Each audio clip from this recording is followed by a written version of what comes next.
Thanks for tuning in. I'm Steve Raye, author of How to Get U.S. Market Ready. And in this podcast, I'm going to share with you some of the lessons I've learned from 30 years in the wine and spirits business, helping brands enter and grow in the U.S. market. I've heard it said that experience is what you get when you don't get what you want. My goal with the book and this podcast is to share my experience and the lessons learned from it with you so you can apply those lessons and be successful in America. So, let's get into it.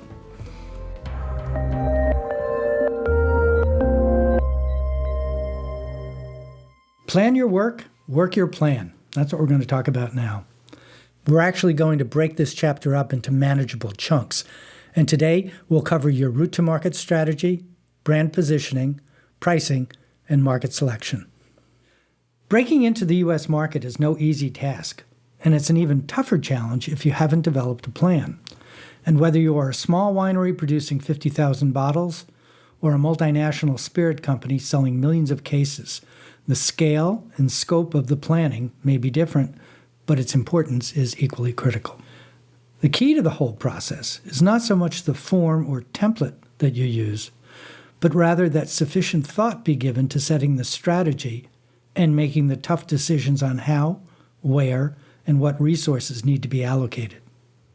A great metaphor I like to use is to think of the U.S. market as a series of 3 locked gates to go through, with a brick wall at the end. Gate 1 is an import solution. Gate 2 is a distribution solution.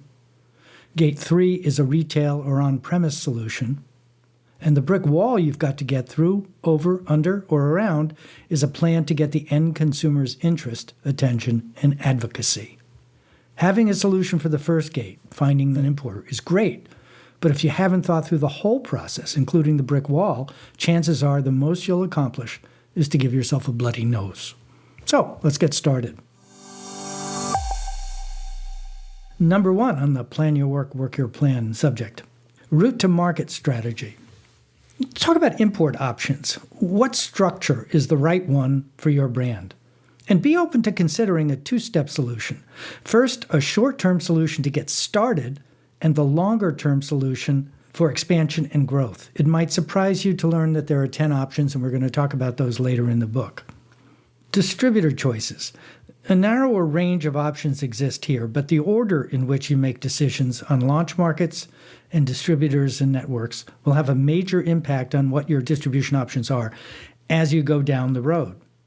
Think outside the box. For example, consider control states as a place to start, or franchise states, because the distributor options are wider there.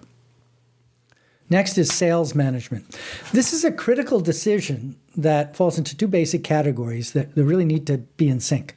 One is building the distributor network with longer-term decisions on how you are going to manage sales execution. So there's 2 stages to that. One is managing selling the brand to distributors at the senior level, and 2, managing the actual selling to on- and off-premise accounts at the field sales level. Those are 2 different disciplines, require 2 different sets of skills and often 2 different sets of people.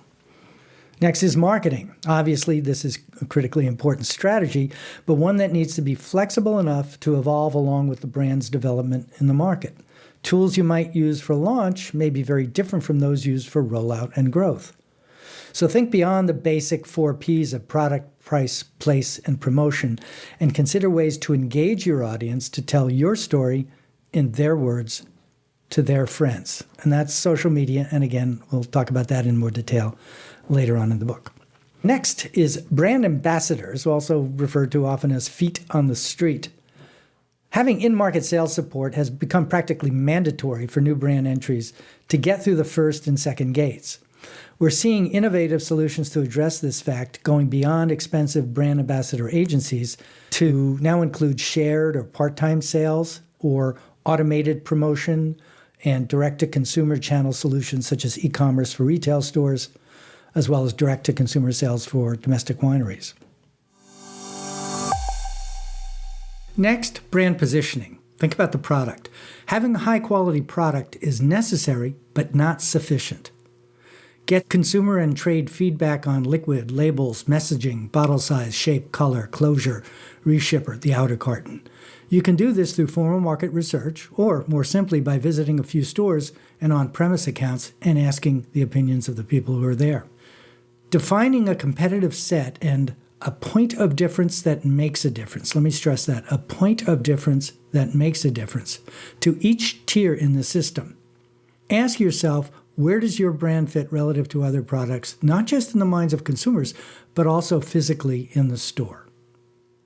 Next is creative look and feel. Every brand should have a written brand guide. It doesn't have to be long and involved. It simply has to say and show what is part of the brand's DNA and what is not.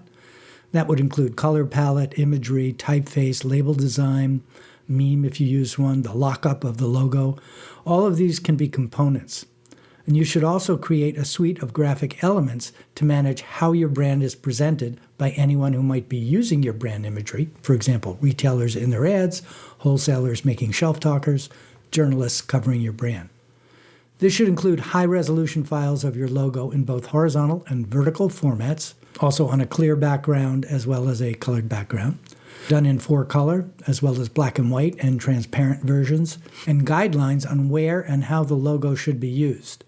The trade expects to find this information and the supporting files in multiple formats on your website. Next, have a basic suite of point-of-sale materials. At minimum, you should have a single-page sell sheet, a case card, shelf talker, brand press release, high-resolution images of bottle and label, and reviews and ratings, and on the spirit side, cocktail recipes, and for wine, food pairings. That's a basic list of POS, and anyone along the chain, importer, distributor, on- and off-premise retailer, is going to expect you to have that. They don't have to all be printed. They can be electronic, but they expect you to have it. Website. We cover this in detail later in the book, but suffice to say for now, key functionalities to incorporate include where to buy information for consumers. Now, whether you're doing e-commerce or however you're making it available for sale to consumers, that's the most important thing in the website. And also for the trade, as we were saying earlier, who your distributors are in each market, and then also include your brand story, the ratings, reviews, scores, the trade page with images, logos, as talked about before, and all of the sexy stuff about your brand and how it's made and what makes it special. Next up is pricing. Do a detailed price structure for each individual market, including individual state taxes, factoring in timing for price posting states like New York and Connecticut, a frontline price, multi-case discounts, and your target retail, or MSRP, Manufacturer's Suggested Retail Price. The bottom line in thinking through doing a price structure is not to leave pennies on the table. And what I mean by that is if a price structure yields $19.28 price point, then work it back from your FOB to yield a retail price of $19.99. The bottom line there is someone is going to keep the change, and it might as well be you. Make sure that the formulas, jargon, and formats you use are in sync with how the distributor does it. Adapt to their systems, don't make them adapt to yours. A case in point, in New Jersey, it's all about RIPs, which are retail incentive programs, and they're going to expect that to be top of the list when you're talking to them about your program. One other point on pricing, at the GetUSMarketReady.com website, we have a useful price structure tool that you can download as an Excel spreadsheet. And another version of that, if you'd like to get it in a more user-friendly fashion, is at bestwineimporters.com. That's bestwineimporters.com. Scroll all the way down to the bottom, and you'll find some two user-friendly price structures, one for spirits and one for wine.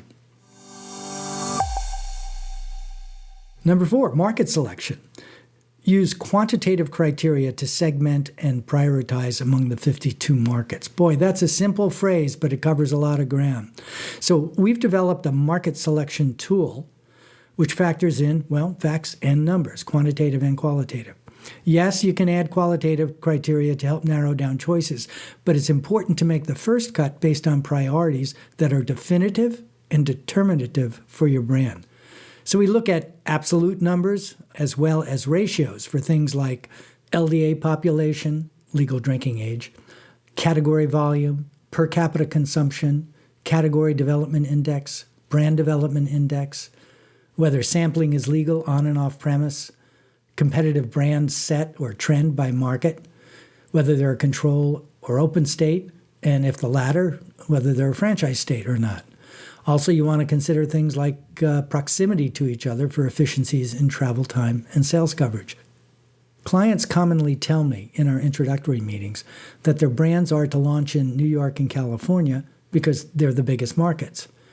And that's often a bad decision for a number of reasons, but perhaps the most compelling one is that they're 3,000 miles apart.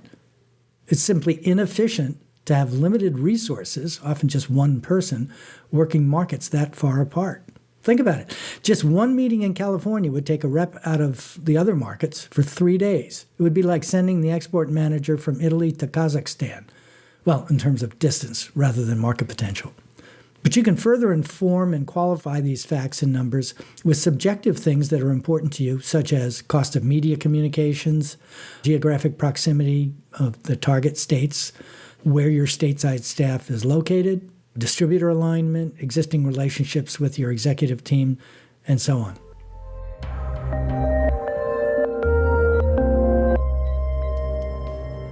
Well, that's it for today. I don't want to take up any more of your time. Next week, we'll continue with Working Your Plan. Join us then for How to Get U.S. Market Ready, presented by the Italian Wine Podcast. This is Steve Raye. Planning to succeed is very different from planning not to fail.